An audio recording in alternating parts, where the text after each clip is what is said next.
Hello and welcome to semi circles NEET physics course. और आज हम लोग बात करने वाले हैं यूनिट्स एंड मेजरमेंट चैप्टर के बारे में, जिसमें से आज का हमारा टॉपिक होगा फिजिकल क्वांटिटीज। फिजिकल क्वांटिटीज क्या होती हैं ये आज हम समझेंगे। आज एक फाउंडेशन बनाएंगे ताकि इस चैप्टर के जो ज़्यादा इंपॉर्टेंट टॉपिक्स हैं, जिनसे प्रॉब्लम्स आते हैं, उनको हम लोग अच्छे से समझ पाएँ, उनके प्रॉब्लम सॉल्व कर पाएँ। ओके, सो इसको आगे बढ़ने से पहले मैं बताना चाहूँगा कि फिजिक्स एक ऐसा सब्जेक्ट है जहाँ पर प्रॉब्लम सॉल्व करना बहुत ही इंपॉर्टेंट है। आपकी कितनी डेप्थ है, कितनी समझ है कॉन्सेप्ट्स की, इसका प्रूफ ये है कि आप कितना अच्छा प्रॉब्लम्स बना सकते हैं। जितने ज़्यादा प्रॉब्लम्स बना पाते हैं, जितने डिफिकल्ट प्रॉब्लम्स बना सकते हैं, वो इस बात का प्रूफ होता है कि आप कॉन्सेप्चुअली उतने अच्छे हैं। ओके, सो इसी चीज़ को मद्देनज़र रखते हुए मेरा तरीका पढ़ाने का ये होगा पूरे फिजिक्स कोर्स में कि मैं इस तरह से पढ़ाऊंगा जितना ज़रूरत है। मैं बहुत ज़्यादा डीप डाइव नहीं करना चाहता हूँ। अगर मैं चाहूँ तो एक एक टॉपिक पर 10-10 घंटे बक सकता हूँ, लेकिन मैं ऐसा करूँगा नहीं। हमें चाहिए बिल्कुल शॉर्ट वीडियोस जो सॉलिड हों, इंफॉर्मेशन पैक्ड हों। ओके, आपका काम यह है कि आप अपने नोटपैड और पेन लेकर बैठेंगे, नोट्स बनाएंगे जो मैं बता रहा हूं, और साथ ही मैं बहुत सारे प्रॉब्लम्स भी करवाऊंगा पर लेसन। तो उनको आपको खुद से ट्राई करना है, और अगर नहीं बने तो उसके बाद मेरी एक्सप्लेनेशन को देखना है। ओके, तो हम लोग शुरू करते हैं विथ फिजिकल क्वांटिटीज। पहले सवाल तो हमारा यह है कि फिजिकल क्वांटिटी की डेफिनेशन क्या है, होता क्या है ये फिजिकल क्वांटिटी। तो फिजिकल क्वांटिटी यहाँ पर जैसी हमारी डेफिनेशन है कि फिजिकल क्वांटिटीज आर प्रॉपर्टीज और एट्रीब्यूट्स ऑफ ऑब्जेक्ट्स और phenomena that can be measured and expressed using numerical values and units. चलिए एक एक टर्म को अब छील छील करके समझते हैं। फिजिकल क्वांटिटी क्या है? ये प्रॉपर्टी या एट्रीब्यूट है। प्रॉपर्टीज और एट्रीब्यूट्स में क्या फर्क है? कुछ बहुत ज्यादा सॉलिड फर्क नहीं है, बहुत सटल डिफरेंस होता है। हम लोग इस पे ज्यादा बहस नहीं करने वाले हैं। बेसिकली आप सिर्फ प्रॉपर्टीज भी कहेंगे तो इतना काफी है। तो physical quantities are properties of objects और फेनोमेना। ऑब्जेक्ट की या फेनोमेना की प्रॉपर्टी। ऑब्जेक्ट और फेनोमेना में क्या डिफरेंस है? ऑब्जेक्ट का मतलब कोई चीज, जैसे ये पेन, ये एक ऑब्जेक्ट है, तो इसकी प्रॉपर्टीज क्या क्या होंगी? इसका मास है, लेंथ है, ये सारी चीजें इसकी प्रॉपर्टी है। फेनोमेना क्या होता है? जैसे कि फेनोमेना जैसे ग्रेविटी है, ये एक फेनोमेना है। क्या कि कोई ऑब्जेक्ट है, कोई चीज है ग्रेविटी? नहीं ना, ये एक फेनोमेना है। और फेनोमेना को इसकी प्रॉपर्टीज क्या होंगी? जैसे ग्रेविटी की प्रॉपर्टीज क्या होंगी? जी की वैल्यू कितनी ज्यादा है, उसे समझ में आता है कि ग्रेविटेशनल फोर्स ज्यादा स्ट्रांग है या वीक है। ओके, तो ये उसकी ग्रेविटी का एक प्रॉपर्टी हो गई। ओके, तो इसी तरह से ऑब्जेक्ट और फेनोमेना की जो प्रॉपर्टीज होती हैं, उनको अगर मेजर किया जा सके, नापा जा सके, और उनको नंबर और यूनिट्स में एक्सप्रेस किया जा सके, तो फिर हम उसे कहेंगे एक फिजिकल क्वांटिटी। सिंपल सी बात है, किसी भी चीज की कोई प्रॉपर्टी है, अगर वो मेजरेबल है, नंबर एक, और दूसरा उसको एक न्यूमेरिकल वैल्यू और यूनिट में एक्सप्रेस किया जा सकता है, तो फिर हम कहेंगे कि वो फिजिकल क्वांटिटी है, अदरवाइज नहीं है। अरे फॉर एग्जाम्पल, आप जाते हैं किसी होटल में, होटल में जाकर आप कहते हैं, कोई साउथ इंडियन रेस्टोरेंट है, वहां जाकर कहते हैं भैया 2 देना तो वो क्या समझेगा भाई, क्या दो क्या दो? ओके, सो आपको बताना पड़ेगा कि मुझे 2 मसाला डोसा चाहिए, क्योंकि उनकी मेन्यूज में बहुत कुछ है। बोलेगा 2 क्या? 2 उपमा, 2 इडली, 2 उत्तपम, क्या? तो आप कहेंगे नहीं, 2 मसाला डोसा। तो 2 जो है वो क्या हो गया? वो न्यूमेरिकल वैल्यू है। और मसाला डोसा ये एक तरह से यूनिट है जो एक्सप्लेन कर रहा है कि 2 क्या, किस चीज का 2 क्वांटिटी, 2 यूनिट।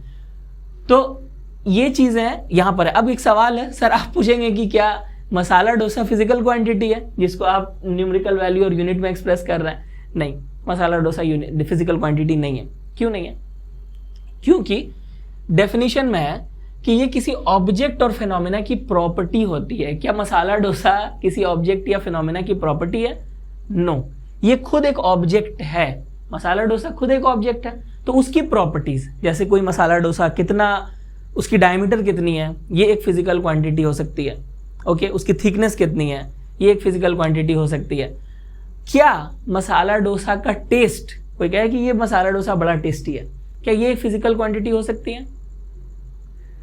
ये फिजिकल क्वांटिटी नहीं हो सकती है। क्यों नहीं हो सकती है? अगेन ये डेफिनेशन कि किसी ऑब्जेक्ट की प्रॉपर्टी तो है उसका टेस्ट। एक मसाला डोसा का टेस्ट जो है वो ऑब्जेक्ट की प्रॉपर्टी तो है, लेकिन क्या उसे हम एक न्यूमेरिकल वैल्यू दे सकते हैं? नहीं दे सकते हैं ना, ये तो सब्जेक्टिव चीज है। किसी को कुछ टेस्टी लगता है, किसी को कुछ टेस्टी लगता है। तो इसीलिए ये फिजिकल क्वांटिटी नहीं है। तो आसान शब्दों में अगर बताया जाए तो कहने का मतलब है कि किसी भी ऑब्जेक्ट की जो जो खूबियां होती हैं, खूबियों का मतलब ये नहीं कि कुछ स्पेशल है उसके अंदर, जैसे ये पेन है तो इसकी जो लेंथ है, इसकी डायामीटर है, इसका मास है और इसकी डेंसिटी है, सारी चीज़ें जो एक ऑब्जेक्ट को डिफाइन करती हैं, जो उसकी प्रॉपर्टीज़ हैं, वो सारी फिजिकल क्वांटिटीज़ हैं अगर उनको हम न्यूमेरिकल वैल्यूज़ और यूनिट्स में एक्सप्रेस करेंगे। ठीक है, ये है हमारा डेफिनेशन।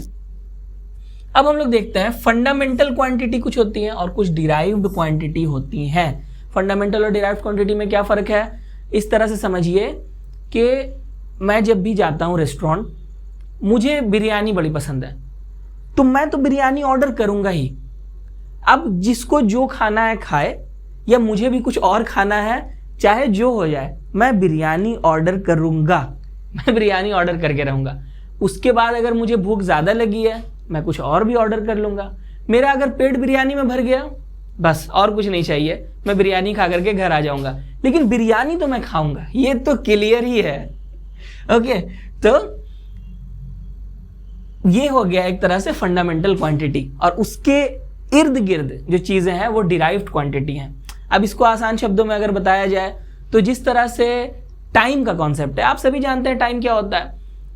कोई ऐसा है जिसको टाइम के बारे में नहीं पता, कोई अनपढ़ आदमी है, गांव का देहाती है, जिसे कुछ ज़्यादा पढ़ा लिखा नहीं है, वो शब्दों को, अक्षरों को पढ़ना भी नहीं जानता, हिंदी इंग्लिश कुछ नहीं, लेकिन आप देखेंगे उसको टाइम की समझ होती है। टाइम को वो समझता है कि टाइम क्या है, टाइम की समझ सबको है। लेकिन मेरा चैलेंज है आपको, आप किसी को समझाने की कोशिश कीजिए कि टाइम क्या होता है। क्या आप समझा पाएंगे?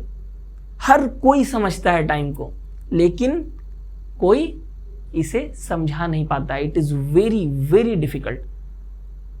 इस तरह लेंथ है, लेंथ आप समझते हैं, लेंथ लंबी, कोई चीज लंबी है, कोई चीज छोटी है। लंबाई होती क्या है, किसे लंबाई कहते हैं, क्या आप एक्सप्लेन कर सकते हैं किसी को? Very difficult. मास क्या होता है? मास का तो डेफिनेशन ही यही है कि the amount of the substance in the substance, इस तरह से कुछ है ना। तो किसी चीज में उस चीज की मात्रा कितनी है, वही उसका मास है। भाई ये क्या डेफिनेशन हुआ? ओके, लेकिन कोई ऑप्शन नहीं है हमारे पास में। ये एक डिफिकल्ट चीज है फंडामेंटल क्वांटिटीज को समझाना।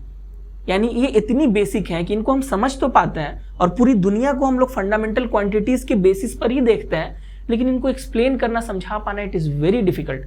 हर सब्जेक्ट में, जैसे यहाँ पर हमारे पास फंडामेंटल क्वांटिटी है टाइम, लेंथ और मास, ये सबसे ज्यादा फंडामेंटल क्वांटिटी है फिजिक्स में। इसके अलावा हर सब्जेक्ट में जो फंडामेंटल क्वांटिटी होती है उनके डेफिनेशन में हमेशा डिबेट्स होते हैं।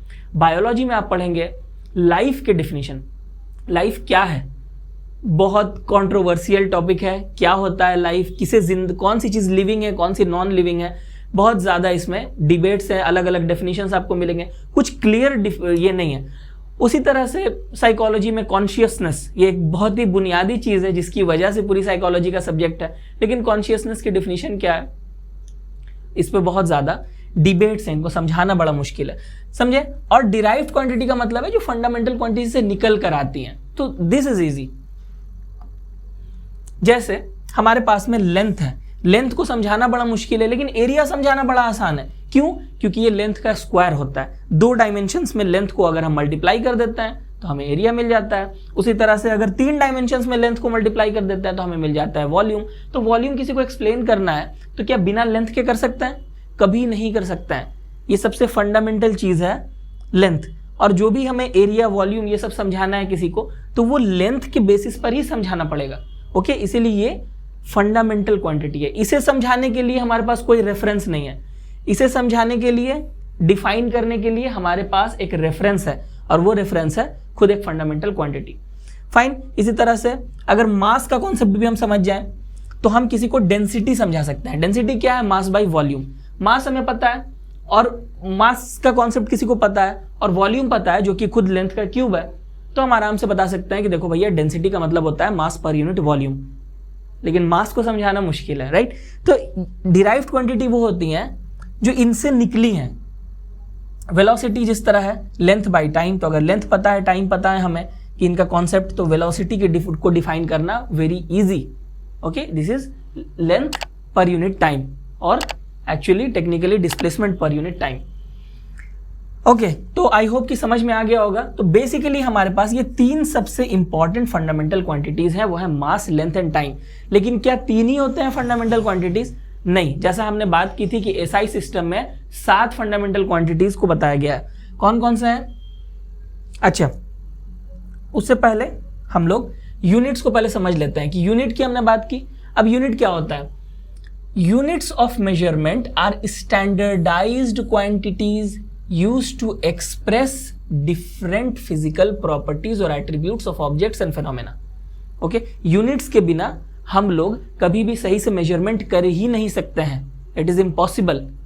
अगर आप, कोई एक शेफ है, वो नया नया हायर हुआ है, उसको काम था कि देख भाई रेसिपी दी हुई है, इस रेसिपी को फॉलो करके तुझे खाना पकाना है। उसने कहा ठीक है मैं कर लूँगा। ओके, अब वो आता है और आने के बाद में वो रेसिपी फॉलो करता है। अब रेसिपी में लिखा हुआ है 2 चम्मच नमक। नमक कितना? 2 चम्मच। अब वो समझ में उसे नहीं आ रहा है कि वो 2 चम्मच कौन सी चम्मच से डाले, कुछ ऐसा है नहीं लिखा हुआ। वो क्या करता है, उसके सामने पड़ा हुआ था वो एक लैडल, जिसको कहते हैं इंग्लिश में, करछुल कहते हैं बहुत सारे लैंग्वेज में, जिसमें दाल में छौंका लगता है।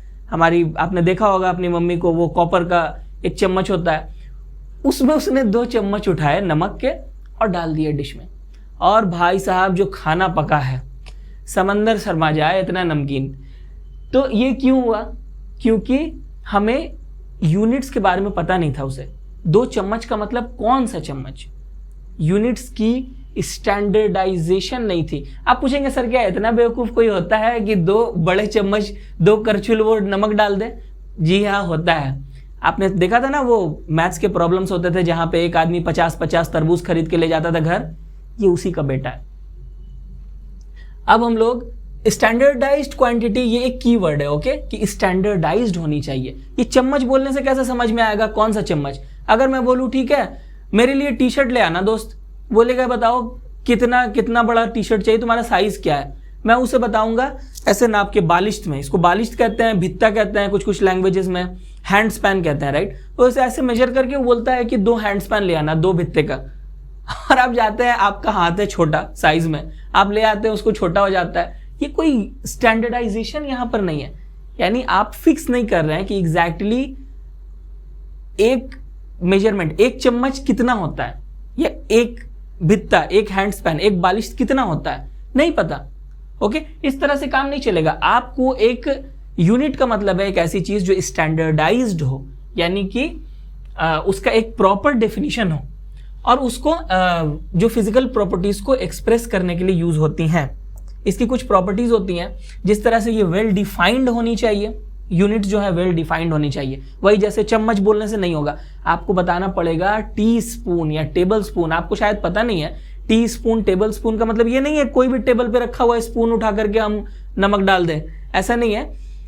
टी स्पून, टेबल स्पून, ये सब प्रॉपरली वॉल्यूम की यूनिट्स हैं जो यूएस में यूज होती हैं, हर जगह यूज होती हैं बेसिकली, लेकिन हम तो अपनी चम्मच से ही डालते हैं, लेकिन बाकी जगह पर ये एक वॉल्यूम की यूनिट है प्रॉपरली।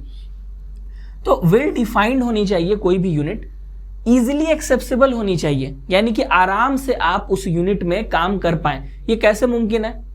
तब अगर हमारे स्टोर्स में मिलता है, फॉर एग्जाम्पल हमें मेजर करना है, मुझसे किसी ने माल खरीदा, मैं उसे कितना बेच रहा हूं माल, 10 पाउंड। अब 10 पाउंड मैं कहां मेजर करूं? कौन सा ऐसा तराजू है, कौन सा ऐसा वो इलेक्ट्रॉनिक आजकल जो वेट मशीन आ गई है, क्या उसमें पाउंड में मेजर होता है? नहीं होता है। क्या हमारे पास जो क्लासिक वो तराजू होती है, उठा करके ऐसे मेजर करते हैं, उसमें जो वेट्स होते हैं लोहे के, क्या वो पाउंड में होते हैं? नहीं होता है। तो मैं कहां मेजर करूंगा? अगर पाउंड में मुझे मेजर करना है, मैं कहां करूंगा? तो हमारे पास में एक्सेसिबिलिटी की कमी है। पाउंड में अगर मेजर करना है इंडिया में, बाकी जैसे यूएसए में आज भी फॉलो होता है ये, तो आप वहां जाकर के आराम से कर सकते हैं। वहां पर किलोग्राम में करना हो सकता है ज्यादा मुश्किल हो। इंडिया में हमारे लिए हम लोग मीटर में और केजी में मेजर करते हैं चीजों को, तो इसीलिए हमारे लिए पाउंड में करना मुश्किल है। तो एनीवेज हर इलाके का एक एक्सेसिबिलिटी होती है कि कौन सा किस यूनिट में हम लोग ज्यादा कंफर्टेबल हैं। उसके बाद में अनचेंजेबल होनी चाहिए यूनिट। कोई ऐसा यूनिट है जैसे ये एक बालिश है, अब कोई बच्चा है जिसको आपने सिखा दिया कि बेटा ऐसे मेजर करना, इस तरह से ये लेंथ को। अब वो बच्चा धीरे धीरे बड़ा हो रहा है, उसके हाथ का साइज बड़ा हो रहा है, तो ये यूनिट भी आपका चेंज हो रहा है। ओके, तो इस तरह से तो नहीं चलेगा। तो आपको ऐसा यूनिट खोजना होगा जो अनचेंजेबल हो और वाइडली एक्सेप्टेबल भी हो, यानी कि लोग उसे एक्सेप्ट करते हो कि हाँ ये हम मानते हैं कि ये बहुत अच्छा यूनिट है, हम इसी को फॉलो करते हैं। ओके, तो ये चीज़ जैसे इंडिया में पहले हमारा यूज़ होता था सीर मास के लिए, तोला, माशा, ये सब चीज़ें यूज़ होती थी। लेंथ को हम लोग गज में नापते थे। आज भी बहुत जगह आप अगर जाएंगे तो गज में बात करते हैं वो लोग के कितना चाहिए आपको कपड़ा, तो इतने गज, तो गज के रेट से आज भी मिलता है। ये पुरानी आदतें हैं जो अभी तक गई नहीं है, हालांकि बाद में इसे गवर्नमेंट ने चेंज कराया। मीटर रॉड्स हर जगह, गज वाले रॉड को जब्त करके मीटर रॉड्स बांटे गए ताकि लोगों को आदत पड़े मीटर की, क्योंकि मीटर ज़्यादा स्टैंडर्डाइज्ड है और इंटरनेशनली ज़्यादा ईजी होगा काम करना। ओके, तो ये चीज़ें समझ में आ गई, प्रॉपर्टीज ऑफ यूनिट। तो हमें पता होना चाहिए कि भैया यूनिट की डेफिनेशन क्या है। मान लीजिए कोई एलियन आ गया, कोई एलियन आता है और आके लैंड करता है, उसे जाना था दिल्ली, उसको एलियन को अपना रिमोटवा खोजना था, if you get the reference. वो आ जाता है कलकत्ते, अब उसे जाना था दिल्ली, वो लैंड कर गया कलकत्ते। आप बोलेंगे सर इतनी दूरी में क्यों लैंड किया? अरे भाई सबकी टेक्नोलॉजी हमारे चंद्रयान जैसी नहीं होती है, होता है। तो वो आ जाते हैं कलकत्ता। अब कलकत्ता आके पूछते हैं कि भैया दिल्ली जाना है, कितनी दूर है? वो कहते हैं यहाँ से 1500 किलोमीटर दूर है। 1500 किलोमीटर। अब एलियन को क्या पता किलोमीटर क्या होता है, उसे लगा यही होगा बगल गली में। उसे कैसे पता चलेगा कि किलोमीटर क्या होता है, राइट? सो यूनिट को डिफाइन करना बहुत ज़रूरी है। पहले उस एलियन को पता लगाना पड़ेगा कि भैया किलोमीटर होता कितना है, वरना वो तो चलते चलेंगे, उनको कभी मिलने वाला नहीं है अपना रिमोटवा। एनीवेज, आगे बढ़ते हैं सिस्टम ऑफ यूनिट में। तो अब ये सब लफड़ा हो रहा था कि कैसे स्टैंडर्डाइज किया जाए, कौन सा यूनिट सही होगा कौन सा नहीं। फ्रांस में इस पर बहुत ज़्यादा काम हुआ, इसकी बहुत लंबी हिस्ट्री है, कैसे कैसे क्या हुआ, उसकी बहुत सारी डेफिनेशंस वगैरह हैं। हम लोग बिल्कुल ये सब लफड़े में नहीं पढ़ेंगे, बिल्कुल शॉर्ट में समझेंगे इसको।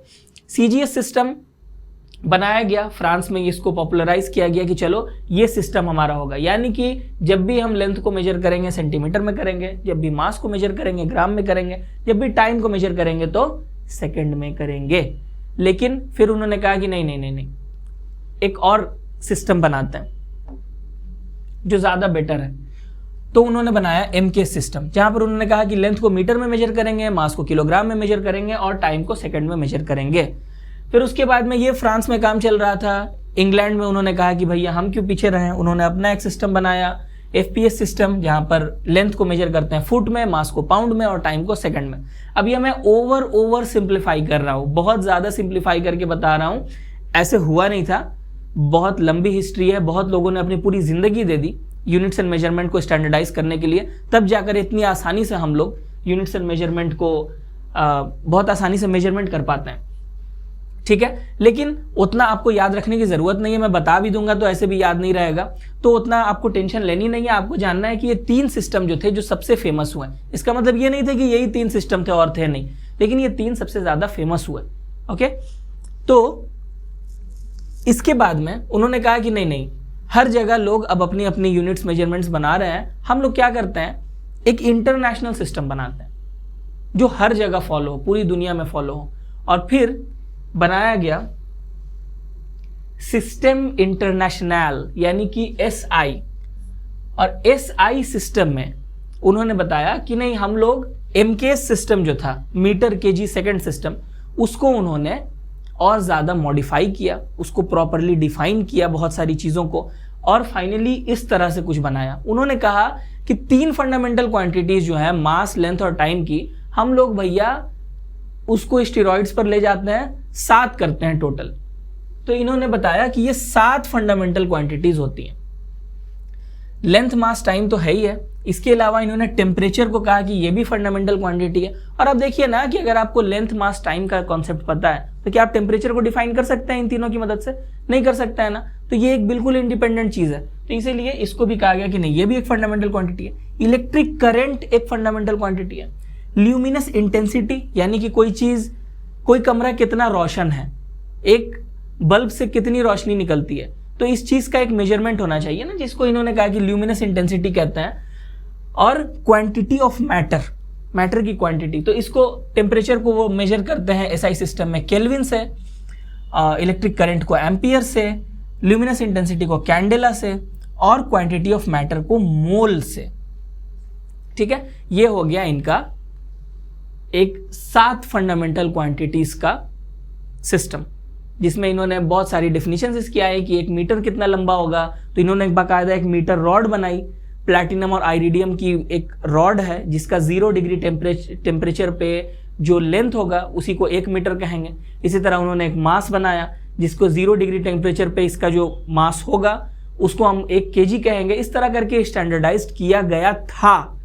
आपको आज भी बहुत सारी किताबों में मिलेगा यही डेफिनेशन कि वो जो रॉड रखा हुआ है international bureau of weight and measures में, उसकी लेंथ को 1 मीटर कहते हैं। तो अब ये सब खत्म हो चुका है। अब इन्होंने बिल्कुल एकदम सिस्टम को बदल दिया है। मैं ज़्यादा डिटेल में नहीं बताऊंगा, लेकिन वही चीज़ है कि कार्बन का जो मास है एक कार्बन एटम का, एक कार्बन मॉलिक्यूल का, उसके हिसाब से वो लोग मास को डिफाइन करते हैं। लाइट की वेवलेंथ से वो लोग डिफाइन करते हैं कि किस तरह से हम लोग लेंथ को वहाँ से डिफाइन किया जाता है। तो उनकी बहुत इलेबोरेट डेफिनेशंस आज की डेट में हो गई हैं। जो बिल्कुल लेटेस्ट डेफिनेशन है वो बहुत सारी किताबों में भी मैंने देखा कि नहीं है, वो इससे पिछली जितनी रिविजन्स होते रहते हैं ना डेफिनेशंस की, तो पिछले वाले डेफिनेशंस बहुत सारी लेटेस्ट किताबों में भी मैंने देखी। लेकिन अभी जो बिल्कुल लेटेस्ट डेफिनेशन है उनमें ये सब मीटर, रॉड और मास जो है वो बिल्कुल खत्म हो चुका है। कोई रॉड और वेट नहीं है जो international bureau of weight and measure में रखा है, जो उसको फॉलो किया जाता है। अभी भी रखा हुआ है लेकिन एज ए आर्टिफैक्ट, उसको बस देखने के लिए कि भैया देख लो। जबकि हम लोग नेचुरल चीज़ों से ही इसको डिफाइन करते हैं आज के डेट में, लेंथ, टाइम और जितनी भी चीज़ें हैं उसको। इसके डेफिनेशंस बहुत ज़्यादा एलेबोरेट हैं, आपको बिल्कुल पढ़ने की ज़रूरत नहीं है। पढ़ भी लेंगे याद नहीं रहेगा। तो हम लोग आगे बढ़ते हैं। ओके, आगे बढ़ने से पहले थोड़ा सा सप्लीमेंट्री क्वांटिटी के बारे में जानते हैं। ये तो फंडामेंटल क्वांटिटी हो गई, लेकिन उन्होंने कहा कि नहीं, 2 ऐसी क्वांटिटीज़ हैं जो सप्लीमेंट्री हैं। सप्लीमेंट्री का मतलब क्या है कि ये इसीलिए सप्लीमेंट्री है क्योंकि ये डायमेंशन लेस होती हैं। डायमेंशन लेस का मतलब क्या है, अगले एपिसोड में हम लोग समझेंगे इसको। लेकिन अभी के लिए ये समझिए कि ये एंगल मेजर करने का तरीका है, प्लेन एंगल और सॉलिड एंगल। प्लेन एंगल का मतलब है, जानते ही हैं प्लेन एंगल क्या होता है, ये 2 स्ट्रेट लाइन्स है, वो जहाँ मिलती हैं वहाँ पर एक एंगल बनता है। मान लीजिए ये थीटा एंगल, तो इस एंगल को कैसे मेजर करेंगे? डिग्रीज में मेजर करना बहुत ही कॉमन है, आप सभी जानते हैं डिग्री की क्या डेफिनेशन है। 360 डिग्रीज होती हैं एक सर्कल में। तो यहाँ पर लेकिन एसआई यूनिट में, एसआई सिस्टम में हम लोग इसको रेडियन से मेजर करते हैं, not degree but radian. Okay, अच्छा, उसी तरह से ये सॉलिड एंगल क्या होता है? सॉलिड एंगल होता है किसी कोनिकल शेप का जो एंगल होता है, मतलब 3D एंगल। ओके, ये 2D है, ये एक प्लेन पर है ये वाला एंगल। लेकिन आप इमेजिन करें कि कोई कोन है, आपके घर में जो पानी पीने का ग्लास होता है वो एक्चुअली कोनिकल ही होता है, right?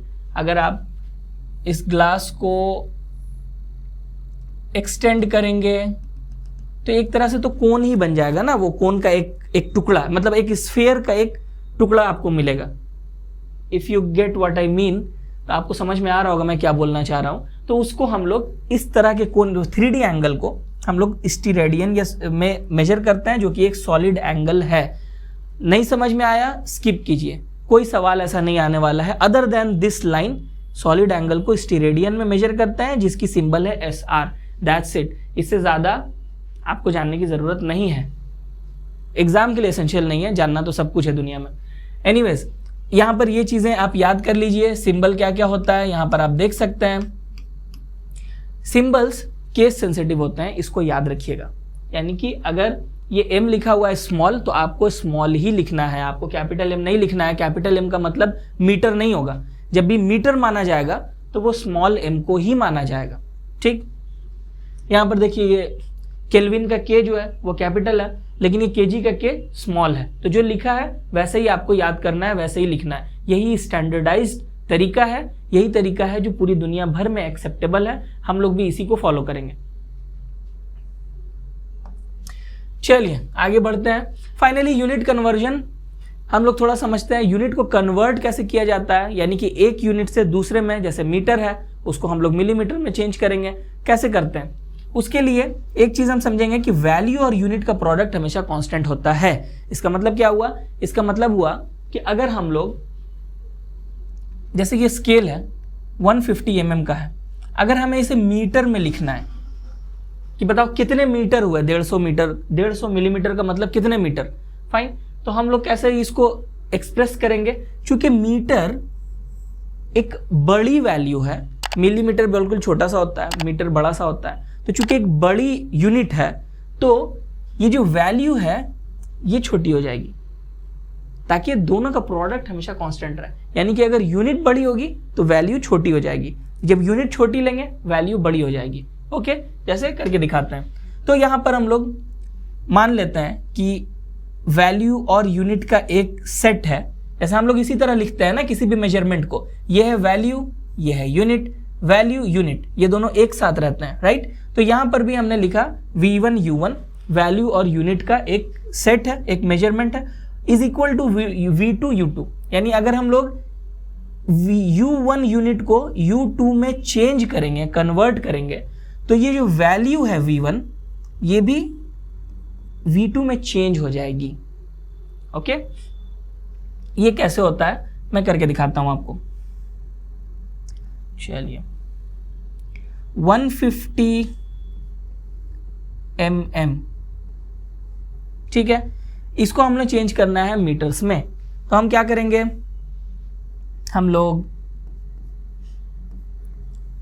150 into metre divided by 1000 कर सकते हैं, क्योंकि एक मीटर में 1000 मिलीमीटर होता है, तो हम इसे डिवाइड कर देंगे। ओके, और उसके बाद में इसे इस तरह से हम लिख सकते हैं 0.15। जब ये 1000 को ऊपर ले आएंगे तो कैसे होगा, इस तरह से लिख सकते हैं 0.15 मीटर। तो बेसिकली यहाँ पर हम क्या कर रहे हैं, हमने एक, ये हमारा V1 है, U1 है, जब हमने U1 को U2 में चेंज किया, यूनिट को चेंज किया, तो वैल्यू भी चेंज हो गई, लेकिन कुछ इस तरह से चेंज हुई कि दोनों का प्रोडक्ट कांस्टेंट रहेगा। ओके, जैसे यहां पर देखिए ये 10 kg है, 10 kg is equal to 10 into kg को कितना ग्राम में अगर कन्वर्ट करेंगे तो कितना होगा, 1 kg इज इक्वल टू 1000 ग्राम। तो ये हो जाएगा 1000 ग्राम। ओके, तो यानी कि ये टोटल कितना है, 10,000 ग्राम। ठीक है, 10 kg इज इक्वल टू 10,000 ग्राम। इस तरह से हम लोग यूनिट कन्वर्जन कर सकते हैं। फाइन, चलिए एक प्रॉब्लम करते हैं। आज एक ही प्रॉब्लम है, बड़ा सिंपल सा प्रॉब्लम है। बेसिकली ये सब आप जानते हैं, लेकिन as a protocol, as a formality मुझे इन सब चीज़ों को रिपीट करना पड़ रहा है। जो नहीं जानते हैं इक्के दुक्के, उनको भी समझ में आ जाए। सवाल है कि what is the acceleration due to gravity in feet per second square given g is equal to 9.8 metre per second और 1 metre is equal to 3.2 feet. दो चीजें हमें दी गई हैं। एक तो 1 मीटर की वैल्यू क्या होती है, ये होती है 3.2 फीट, और ये भी लिखा हुआ है कि g is equal to 9.8 metre per second. अब बोला इस g की वैल्यू हमें बतानी है फीट पर सेकेंड स्क्वायर में। कैसे करेंगे, very easy peasy lemon squeezy. g is equal to 9.8 metre per second square. अब हमें पता है 1 मीटर का मतलब 3.2 फीट होता है, राइट। तो हम लोग लिखेंगे 9.8, मीटर को क्या लिख देंगे 3.2 फीट पर सेकेंड स्क्वायर। समझ में आ रहा है, मीटर को हमने क्या कर दिया, फीट में चेंज करने के लिए 1 मीटर को 3.2 फीट बना दिया। यह हमारे पास में एक एक्सप्रेशन आया जिसको हमें सॉल्व करना है। मैं यहां पर चीटिंग कर रहा हूं, कैलकुलेटर का यूज कर रहा हूं, आप मत करना। Let's use a calculator to make it very fast. 9.8 into 3.2 is equal to 31.36 feet per second square. ये हो गया कन्वर्जन। वेरी सिंपल, कोई टेंशन नहीं है, आराम से बन जाएगा। ये तो बहुत ही बेसिक एग्जाम्पल था, बच्चों वाला एग्जाम्पल था, बहुत ही सिंपल सा। इट प्रूव्स नथिंग, आप इसको बना के चैंप नहीं बन गए हो। बस आज के लिए बस इतना ही। एक बेसिक डेफिनेशन आपको समझ में आ गया, यूनिट क्या होता है क्या नहीं। अगले एपिसोड में हम लोग पढ़ेंगे डायमेंशनल एनालिसिस कैसे होती है। लंबा चैप्टर होने वाला है, वो लंबा सेशन होने वाला है, इसमें हम लोग हर चीज समझेंगे डायमेंशनल एनालिसिस के लिए जो भी जरूरी है। एक वन शॉट वीडियो का डायमेंशनल एनालिसिस का, जिसमें हम लोग पूरा लपेट देंगे। उसके बाहर आपको ज़्यादा जानने की ज़रूरत नहीं है, जो मैं पढ़ा दूंगा उसके बाहर आपको सिर्फ प्रैक्टिस की ज़रूरत है, नथिंग एल्स। ओके, तो इसी के साथ में मिलते हैं अगली वीडियो में। वीडियो पसंद आया तो प्लीज़ लाइक करिए, कमेंट करके हमें बताइए कि आपको पसंद आया, तब तो हमें समझ में आएगा, तब तो हमें भी एनर्जी मिलेगी। और शेयर ज़रूर कीजिएगा अपने दोस्तों के साथ में, और प्लीज़ सब्सक्राइब कीजिए सेमी सर्कल को। सिर्फ ऐसे वीडियोज़ ही नहीं, बल्कि और भी तरह के वीडियोज़ और कंटेंट आने वाले हैं आपके हेल्प के लिए। नीट क्रैक तो करवा के रहेंगे हम आपका, लेकिन आपको हमें सब्सक्राइब करना पड़ेगा भाई। तो प्लीज़ डू सब्सक्राइब। मिलते हैं अगली वीडियो में। Until then, take care.